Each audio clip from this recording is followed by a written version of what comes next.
Bonjour les amis, ici Stan Carré, sophrologue et coach en développement personnel. Aujourd'hui, je vais vous parler de la dépendance affective. Je vais vous expliquer un peu ce phénomène pour vous aider à vous comprendre si jamais vous estimez être dépendant affectif, et je vais vous donner des conseils pour arriver à en sortir.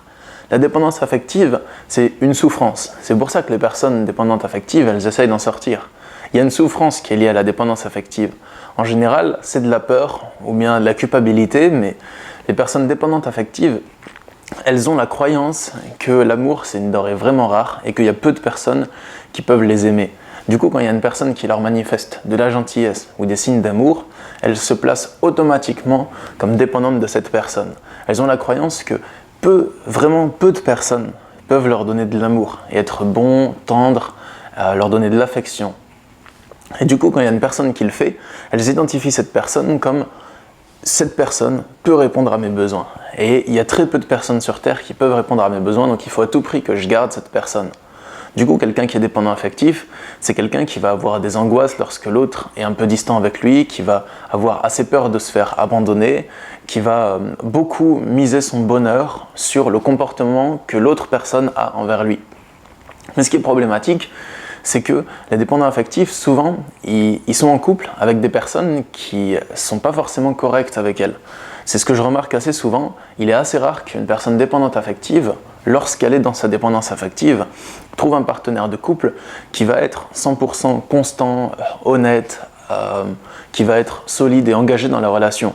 Souvent, ces personnes, elles sont en couple avec quelqu'un qui s'en fout un peu d'elles, quelqu'un qui peut leur mentir, qui peut les manipuler. Et ça cause beaucoup de souffrance, parce que le dépendant affectif, déjà, il est dans l'insécurité de base. De base, il ne se sent pas forcément en sécurité dans son couple.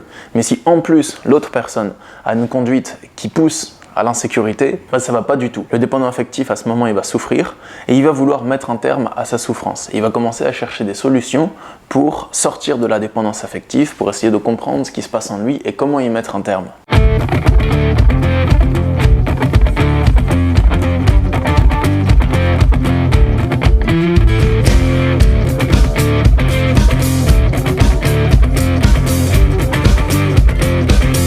Si vous êtes dépendant affectif et que vous essayez d'en sortir, j'ai quelques conseils pour vous. Tout d'abord, on va se concentrer sur ce qui se passe réellement à l'intérieur de vous. En rapport avec la dépendance affective, il y a surtout de la peur que vous éprouvez. Et pour moi, c'est cette peur qui est le principal problème. Et c'est ça qu'on nomme dépendance affective, parce que vous avez peur de l'abandon, peur quand l'autre est distant, et ça vous pousse à adopter un comportement précis de dépendance affective, tout simplement. Un comportement de surattachement, de peur que l'autre parte, et vous faites plein de choses pour éviter de vous retrouver séparé de la personne à laquelle vous vous êtes attaché. Le premier moyen, c'est surtout pas de renoncer à être heureux en couple. C'est ce que plein de personnes font.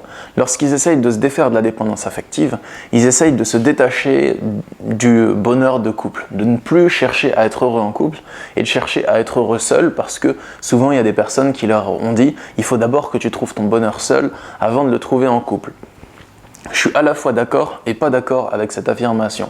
Parce que renoncer à être heureux en couple, je trouve que c'est pas cool. On se prive d'un plaisir, on se prive d'un bonheur auquel on a droit. Donc le fait de renoncer à être heureux en couple, c'est pas forcément ça qui va vous guérir de la dépendance affective, et c'est pas l'unique voie qui vous permet de ne plus être dépendant de vos partenaires de couple. Le remède contre la dépendance affective, c'est de savoir que l'amour il est présent partout, que vous êtes une personne de valeur et une personne qui plaît à beaucoup de personnes, et que si jamais il y a quelqu'un qui vous manque de respect, qui ne vous manifeste pas ce que vous attendez d'un partenaire de couple, eh bien vous pouvez lui parler pour faire changer les choses. Et si jamais il n'y a vraiment rien à faire et que l'autre ne vous correspond absolument pas, il n'est pas nécessaire d'essayer de vous changer ou de le changer pour que l'autre devienne ce qu'il n'est pas, mais plutôt d'avoir confiance en le fait que vous pouvez rencontrer quelqu'un qui vous traite bien et que cette personne vous plaît également. Mais pour arriver à faire ça, il faut savoir que c'est possible, savoir que vous plaisez. Or, vous n'en êtes pas convaincu du tout. Si vous êtes dépendant affectif, vous n'êtes pas convaincu que vous êtes une personne de valeur, une personne qui plaît ou qui peut trouver du bonheur dans le futur. Et du coup, si vous avez un semblant de bonheur dans le présent, vous n'êtes pas prêt à le lâcher, pour rien au monde.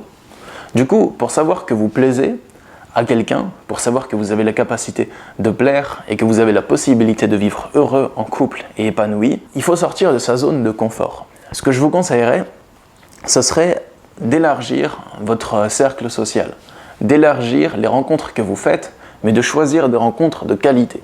C'est-à-dire que je ne vous conseille pas forcément de rencontrer du monde juste pour rencontrer de nouvelles têtes, pas forcément d'aller en boîte ou de vous inscrire sur les sites de rencontres, quoique si vous voulez le faire, mais de cibler des rencontres qui vous ressemblent. Pour qu'une personne dépendante affective se sente sécurisée, il faut qu'elle sache déjà qu'elle a la capacité de survivre seule.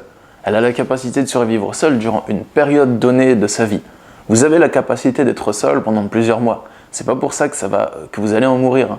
Vous avez cette capacité. Donc si jamais vous en venez à rompre avec un partenaire de couple qui est vraiment pas bon pour vous, c'est pas grave. Peut-être c'est dur sur le moment, mais vous allez surmonter ça et vous allez de nouveau être heureux dans le futur. C'est possible. Du coup, moi je vous conseille de faire plus de rencontres, d'essayer de pratiquer ce qui vous passionne à plusieurs. Et c'est quelque chose que je conseille à beaucoup de monde que je vois en consultation de coaching.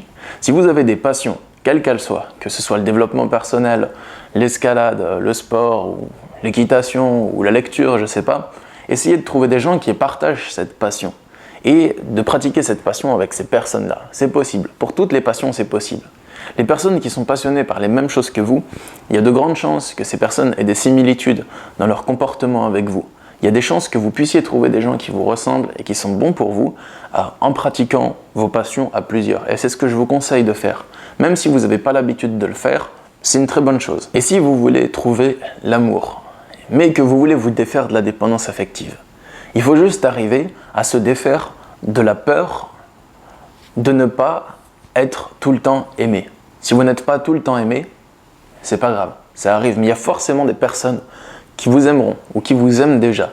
Et ce que je vous invite à faire, c'est à faire un effort pour orienter votre esprit vers le positif, pour orienter votre esprit vers comment s'entourer de personnes qui m'aiment, qui me donnent de l'amour, que ce soit de l'amour de couple ou bien de l'amour type amitié, de la sympathie, de la bienveillance. Vous avez la possibilité de rencontrer des gens qui vous manifestent de l'amour. Mais pour ça, il faut aller chercher l'amour là où il est. Et le point faible des dépendants affectifs, c'est qu'ils vont souvent chercher l'amour là où il n'est pas.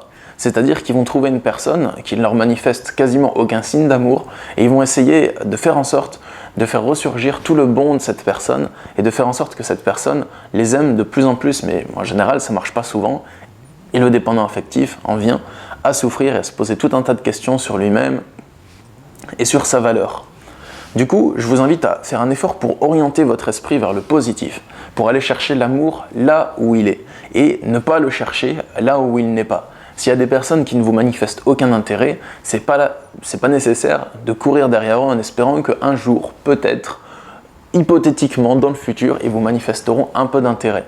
Mais d'essayer de vous concentrer sur les personnes qui vous aiment déjà, ou bien d'élargir votre cercle social pour faire des rencontres des personnes qui peuvent vous manifester de l'amour, de l'intérêt, et qui peuvent être correctes avec vous dès le début. Et un dernier conseil que j'ai à vous donner, si vous voulez trouver l'amour de cette manière, si vous voulez vous défaire de la dépendance affective tout en étant dans le futur heureux en couple, ce que je vous conseille, ça serait d'avoir un autre but à côté dans votre vie.